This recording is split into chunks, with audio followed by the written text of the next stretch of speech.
Gandevi sugar ફેક્ટરીના વિભાગ 2 માં પણ મોટો અપસેટ સર્જાયો છે। સમન્વય બેઠકના સમીરભાઈ જીત્યા છે। ખાસ કરીને જે સહકાર પેનલ છે, સહકાર પેનલના સૌથી મહત્વનું ગણાતું પાસું એવા અભિષેકને હરાવી સમીર વિજેતા બને છે। સમીર, અભિનંદન।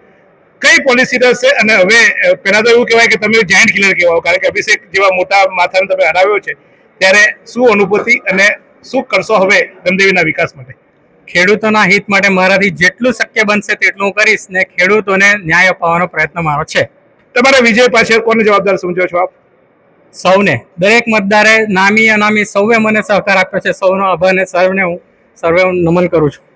તો મતદારોનો આભાર અને મતદારોને નમન કરે છે અને ખેડૂતોના વિકાસ માટે કામ કરશે એવું એમનું કહેવું છે।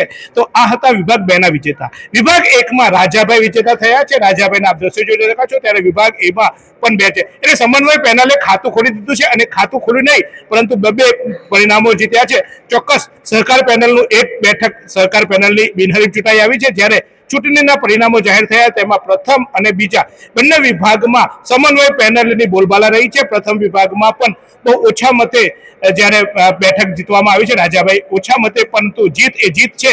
અહીંયા મતની વાત નથી હોતી, પરંતુ જીત એ જીત હોય છે। ત્યારે આ 2 પરિણામો અત્યારે જાહેર થયા છે। વધુ આગળ પરિણામો બતાવતા રહીએ છીએ, પણ એક ઉત્સાહ દેખાઈ રહ્યો છે ખેડૂતોનો। એક તરફ વરસતો વરસાદ છે અને બીજી તરફ ઉકળાટ છે, અને ઉકળાટ વચ્ચે હવે પરિણામો આવતા ક્યાંક ખુશી તો ક્યાંક ગમનો માહોલ પણ જોવા મળી રહ્યો છે।